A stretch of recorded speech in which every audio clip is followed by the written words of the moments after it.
السلام علیکم ناظرین کرام، نئی ویڈیو میں آپ کو خوش آمدید کہتے ہیں۔ بالآخر سپریم جوڈیشل کونسل سے بھی لاوا پھٹ گیا ہے۔ سکرپٹ کے عین مطابق جس خبر کی امید تھی وہی خبر آ چکی ہے۔ جسٹس امین الدین خان کو آئینی بینچ کا سربراہ بنا کر جسٹس یحییٰ آفریدی کو بھی آؤٹ کر دیا گیا ہے، جسٹس منصور علی شاہ کو بھی آؤٹ کر دیا گیا ہے اور جسٹس منیب اختر کا بھی پتہ صاف کر دیا گیا ہے۔ اب جسٹس امین الدین خان چیف جسٹس سے بھی طاقتور ہوں گے۔ یہ جو 7 رکنی آئینی بینچ بنایا گیا ہے، اس کے اندر کون کون سے ججز شامل ہیں اور اب ممکنہ جو صورتحال ہے وہ کیا ہوگی۔ یعنی جسٹس امین الدین خان سربراہ ہو گئے، جسٹس عائشہ ملک اس بینچ کا حصہ ہیں، جسٹس جمال خان مندوخیل، جسٹس نعیم اختر افغان، جسٹس محمد علی مظہر، جسٹس حسن اظہر رضوی اس بینچ میں شریک ہوں گے۔ یعنی اب اس کے اندر اکثریت کس طرح سے بن رہی ہے، حکومت کے فیورٹ کتنے لوگ ہیں؟ نمبر 1 امین الدین خان، نمبر 2 جمال خان مندوخیل، نمبر 3 نعیم اختر افغان۔ یہ 3 جج ایسے ہیں جو حکومت کے فیورٹ ہیں، جو حکومت کہے گی جو حکم ہوگا یہ ٹس سے مس نہیں ہوں گے، کمپنی سرکار کے اشاروں پہ یہ ناچیں گے، یہ پورے بوٹ پالشیے ہیں۔ پھر جسٹس عائشہ ملک آزاد جج ہیں، آئین کے ساتھ کھڑی ہونے والی جج ہیں۔ اسی طرح جسٹس محمد علی مظہر، یعنی محمد علی مظہر کے بارے میں آپ 50-50 کہہ سکتے ہیں، کیونکہ یہ جو قاضی نے فیصلہ دیا تھا پی ٹی آئی سے بلے کا نشان چھیننے والا، اس میں جسٹس محمد علی مظہر بھی شامل تھے۔ اگرچہ یہ جو فیصلہ آیا پی ٹی آئی کو مخصوص سیٹیں دینے والا، تو اس میں یہ 8 ججز کے ساتھ شامل تھے۔ لہٰذا اگر ایک اینگل سے دیکھا جائے تو جسٹس عائشہ ملک اور جسٹس محمد علی مظہر اور جسٹس حسن اظہر رضوی، یہ آپ کہہ لیں کہ ایک سائیڈ پہ کھڑے ہوں گے۔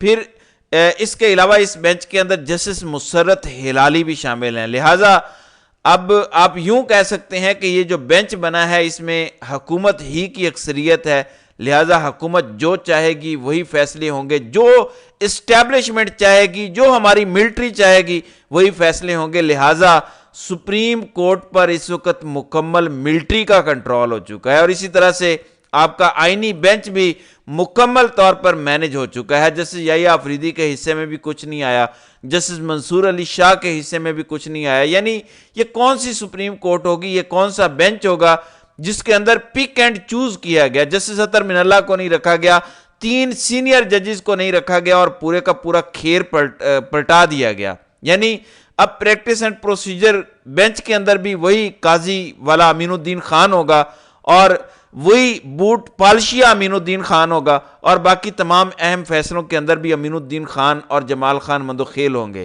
لہٰذا سپریم کورٹ پر مکمل آپ یوں کہہ لیں کہ قبضہ ہو چکا ہے۔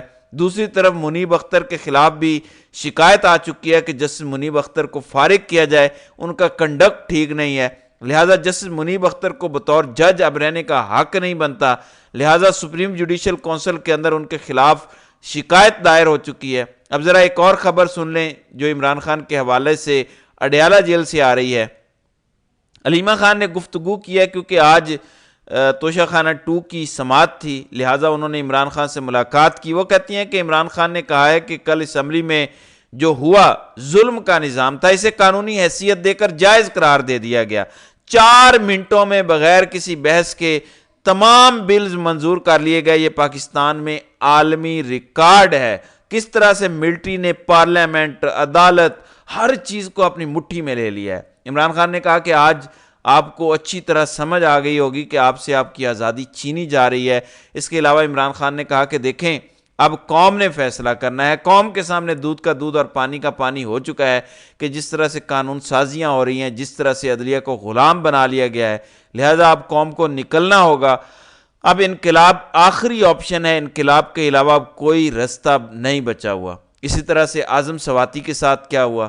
9 مقدمات کے اندر ان کو ضمانتیں ملتی ہیں، اسلام آباد ہائی کورٹ کہتی ہے کہ انہیں اسلام آباد ہائی کورٹ کے اندر پیش کیا جائے، اس کے باوجود آج صبح انہیں رہا کر دیا جاتا ہے اڈیالہ جیل سے، تو فوری طور پر ایک دوسرے مقدمے کے اندر یعنی ٹیکسلا کی پولیس انہیں گرفتار کر لیتی ہے اور آج ان کا دوبارہ سے 2 روزہ جسمانی ریمانڈ بھی منظور ہو جاتا ہے۔ تو یہ اس وقت مکمل سچویشن بنی ہوئی ہے، ایک مکمل طاقتوروں کا گروہ ہے، چند لوگ ہیں، مٹھی بھر لوگ ہیں جو اس سچویشن میں عدلیہ کے اوپر اور دیگر جگہوں پر قابض ہو چکی ہیں اور ایک ظلم کا بازار گرم کیے ہوئے ہیں، جبکہ پی ٹی آئی والے یہ کہہ رہے ہیں کہ بس ہمیں کمیٹیاں مل گئی ہیں، ہم اسی پر خوش ہیں، اور باقی جو آرمی چیف کی ایکسٹینشن والا معاملہ ہے یہ ادارے کا اندرونی معاملہ ہے، اس پر بھی ہم کوئی کامنٹ نہیں کریں گے۔ پھر فیصل چودھری کی جانب سے بھی آج گفتگو کی گئی ہے عمران خان سے ملاقات کے بعد۔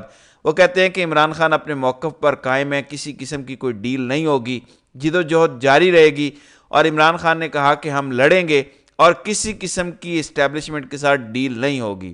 توشہ خانہ 2 کی سماعت ہوئی ہے، تو اس حوالے سے بھی میں آپ کو بتا دوں، ملزمان کی درخواست بریت پر وزیر صفائی سلمان صفدر نے دلائل کا آغاز کر دیا۔ درخواست کی سماعت جمعہ 8 نومبر تک ملتوی کر دی گئی ہے۔ وکیل صفائی 8 نومبر کو اپنے دلائل مکمل کریں گے، جس کے بعد ایف آئی اے پروسیکیوٹر دلائل دیں گے۔ سماعت کے دوران بشرا بی بی عدالت میں پیش نہ ہوئیں، استثناء کی درخواست دائر۔ بشرا بی بی کی حاضری سے ایک روزہ معافی کی درخواست منظور۔ آئندہ سماعت پر پیش ہونے کی ہدایت۔ سماعت کے دوران بانی پی ٹی آئی کو عدالت میں پیش کیا گیا۔ کیس کی سماعت اسپیشل جج سینٹرل شاہ رخ ارجمن نے کی ہے۔ اس کے علاوہ فوج کے اندر بھی کچھ اہم تقرریاں اور تبادلے ہوئے ہیں، وہ بھی ذرا سنتے جائیں۔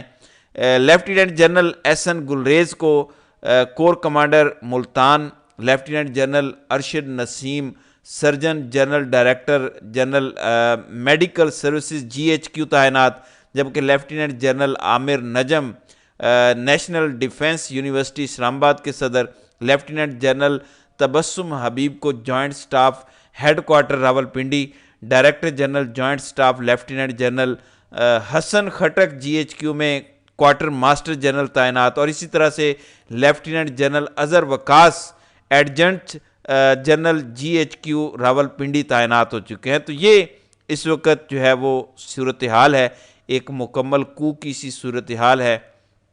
یحییٰ آفریدی جو بظاہر پچھلے 24 گھنٹوں میں ان کے حوالے سے جو خبریں آئیں وہ بڑی مشکوک ہیں، لہٰذا یحییٰ آفریدی نے بھی قاضی فائز عیسیٰ بننے کا فیصلہ کر لیا ہے، لیکن ان کے حصے میں کچھ آیا نہیں ہے، یعنی ان سے مضبوط تو اب جسٹس امین الدین خان جو 4تھے نمبر والے ہیں وہ ہو گئے ہیں، اور جسٹس منصور علی شاہ نے اب کیا کرنا ہے، منیب اختر نے کیا کرنا ہے، اگرچہ ان کے خلاف شکایت بھی دائر ہو گئی ہے کہ یہ تو بڑے گستاخ ہیں، یہ تو چیلنج کرتے ہیں، یہ تو کھڑے ہوتے ہیں، دیکھو یہ سسٹم سے ٹکر لیتے ہیں، یہ خط لکھتے ہیں، یہ الگ کمیٹیاں بناتے ہیں، یہ 26ویں آئینی ترمیم کو اڑانے کی باتیں کرتے ہیں، ان کی جرت کیسے ہوئی، اتنے گستاخ ہیں، لہٰذا ان کو فارغ کیا جائے۔ بہرحال اس وقت تک کی جو خبریں ہیں، جو کچھ ہو چکا ہے، اس کے مطابق تو سپریم کورٹ کو مکمل طور پر فتح کر لیا گیا ہے، اور سپریم کورٹ پر مکمل طاقتور حلقوں کا کمپنی سرکار کا کنٹرول ہو چکا ہے، پھر وہ چاہے آئینی بینچ ہو، چاہے وہ چیف جسٹس ہوں، چاہے سپریم کورٹ کے ججز ہوں، اسی طرح اسلام آباد ہائی کورٹ کا بھی حال ہے،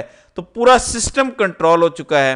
اور عمران خان کی وہی بات کہ انہوں نے کہا کہ اب انقلاب ہی آخری آپشن ہے، اس کے علاوہ اب کوئی دوسرا آپشن نہیں بچا ہوا، ورنہ پاکستان اس وقت مکمل طور پر ایک مقبوضہ ایریا بن چکا ہے۔ تو ناظرین کرام، آپ کی اس ویڈیو کے حوالے سے کیا رائے ہے؟ آپ اپنی رائے کا اظہار کامنٹ سیکشن میں ضرور کیجئے گا۔